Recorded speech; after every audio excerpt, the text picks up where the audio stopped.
আপনারা অনেকেই রোজভ্যালি চিটফান্ডে টাকা রেখেছিলেন বা অন্যান্য চিটফান্ডে টাকা রেখেছিলেন, তো সেই সকল চিটফান্ডের টাকা ফেরতের প্রক্রিয়া কোর্টের নির্দেশে শুরু হয়েছে।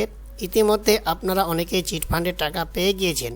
অনেকে চিটফান্ডের টাকা পাওয়ার জন্য অনলাইনে আবেদন করে রেখেছেন, বিশেষ করে রোজভ্যালি চিটফান্ডে।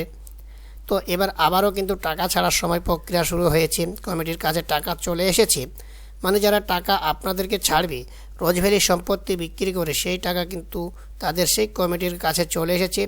আবারও কিন্তু দ্বিতীয় লটের টাকা ছাড়া হবে এবং আপনি কিন্তু এবার ব্যাংক অ্যাকাউন্টে টাকা পেয়ে যাবেন। তো কি আপডেট আছে বিস্তারিত জানাবো আজকের এই ভিডিওতে, তাই ভিডিওটি প্রথম থেকে শেষ পর্যন্ত দেখবেন এবং চ্যানেল নতুন হলে চ্যানেলটিকে সাবস্ক্রাইব করে পাশে রাখা বেল আইকনটি প্রেস করে নোটিফিকেশান অন করে রাখবেন। এবং যদি আপনি রোজভ্যালি কাণ্ডে চিটফান্ড কাণ্ডে যদি আপনি অ্যাপ্লাই করে থাকেন, তাহলে আপনার অ্যাপ্লিকেশান স্ট্যাটাসটা কীভাবে আজকে প্রক্রিয়াতে আছে সেটাও আমি একটা দেখিয়ে দেব। তো চলুন শুরু করি। তো আপনারা স্ক্রিনে দেখতেই পাচ্ছেন রোজভ্যালির টাকা ফেরাতে 515 কোটি কমিটির হাতে। বিবৃতি জারি করে কেন্দ্রীয় সরকার জানিয়েছে প্রায় 7.5 লক্ষ আমানতকারী টাকা ফেরতের জন্য গঠিত কমিটির কাছে প্রায় 31 লক্ষ অভিযোগ জানিয়েছিলেন। সেই আমানতকারীদের টাকাই ফেরতের ব্যবস্থা করা হয়েছে। বেআইনি অর্থলগ্নি সংস্থা রোজভ্যালির আমানতকারীদের টাকা ফেরানোর জন্য আদালত নিযুক্ত কমিটির হাতে প্রায় 515 কোটি টাকা তুলে দিল কেন্দ্র। শনিবার কমিটির চেয়ারম্যান প্রাক্তন বিচারপতি দিলীপ কুমার শেঠের হাতে 515 কোটি 31 লক্ষ টাকার ডিমান্ড ড্রাফট তুলে দেন কেন্দ্রীয় অর্থমন্ত্রী পঙ্কজ চৌধুরী। উপস্থিত ছিলেন ইডির ডিরেক্টর রাহুল নবীন। ও সরকার জানিয়েছে 2015 থেকে 2017 সালের মধ্যে ইডি 2987টি ব্যাংক অ্যাকাউন্ট থেকে এই টাকা আটক করেছিল। বিবৃতি জারি করে কেন্দ্রীয় সরকার জানিয়েছে প্রায় 7.5 লক্ষ আমানতকারী টাকা ফেরতের জন্য গঠিত কমিটির কাছে প্রায় 31 লক্ষ অভিযোগ জানিয়েছিলেন। সেই আমানতকারীদের টাকায় ফেরতের ব্যবস্থা করা হয়েছে।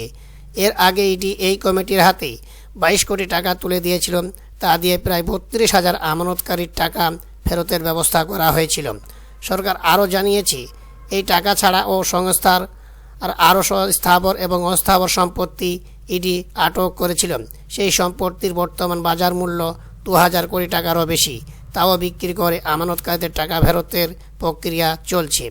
তো এই ছিল আজকের আপডেট এবং এই আপডেটের পর আপনাদেরকে দেখিয়ে দিচ্ছি আপনার যে অনলাইনে রোজভ্যালি চিটফান্ডের টাকা ফেরতের জন্য অনলাইনে আবেদন করেছিলেন, সেই আবেদন প্রক্রিয়াটা আপনাদের কি পরিস্থিতিতে আছে সেটা আপনি কিভাবে চেক করবেন সেটা আজকে এই ভিডিওতেই আমি দেখিয়ে দিচ্ছি।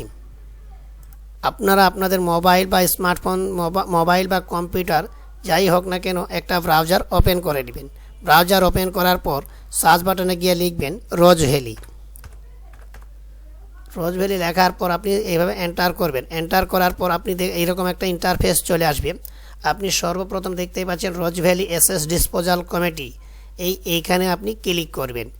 এখানে ক্লিক করলে আপনার কাছে রোজভ্যালির যে ওয়েবসাইটটা, যে রোজভ্যালি এসএস ডিসপোজাল কমিটির টাকা ফেরতের যে ওয়েবসাইটটা আছে, সেই ওয়েবসাইটটা কিন্তু এখানে ওপেন হয়ে যাবে।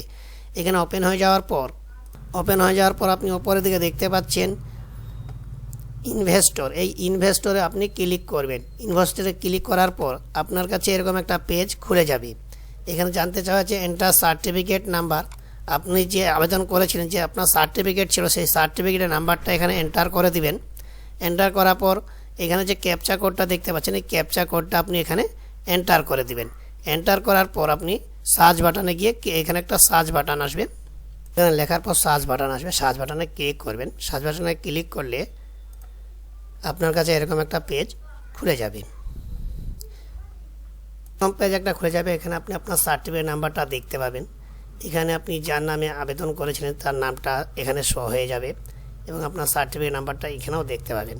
এবং অ্যাকনোলেজমেন্ট নাম্বার, আপনি যখন ফর্ম ফিল আপ করেছিলেন সেই অ্যাকনোলেজমেন্ট নাম্বার দিয়েছিল, সেই অ্যাকনোলেজমেন্ট নাম্বারটা এখানে আপনি দেখতে পাবেন।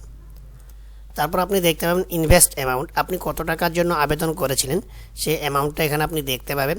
তারপর স্ট্যাটাস, যেটা আপনি স্ট্যাটাস দেখতে পাবেন payment made already for the certificate number meaning amount is এত 31,800 টাকা। আপনি এখানে দেখতে পাচ্ছেন যে পেমেন্ট অলরেডি মেড তৈরি হয়ে গিয়েছে 31,800 টাকা। আপনি আবেদন করেছিলেন 42,000 টাকার জন্য, কিন্তু আপনাকে সরকার দেবে 31,800 টাকা। এখানে আপনি দেখতে পাচ্ছেন যে আপনি কত টাকা পাবেন। এইভাবে আপনি আপনার অ্যাপ্লিকেশান স্ট্যাটাসটা দেখতে পাবেন যে আপনি টাকা পাবেন কিনা। যদি আপনার এরকম অবস্থায় থাকে তাহলে কিন্তু আপনি টাকা পাবেন, যদি আপনার এরকম অবস্থায় না থাকে তাহলে কিন্তু আপনি টাকা পাবেন না। তাহলে আপনার ভেরিফিকেশান অবস্থায় আছে, সে আপনার ভেরিফিকেশান হওয়ার পর আপনাকে পরবর্তী লটে আবার টাকা দেওয়া হবে। এইভাবে যদি থাকে তবে আপনি টাকা পাবেন। যদি ভিডিওটা ভালো লাগে তাহলে একটা লাইক এবং কমেন্ট করবেন এবং বন্ধুদের সঙ্গে বেশি বেশি করে শেয়ার করবেন, তারাও যেন এরকম ভিডিওটা সবার আগে দেখতে পায়।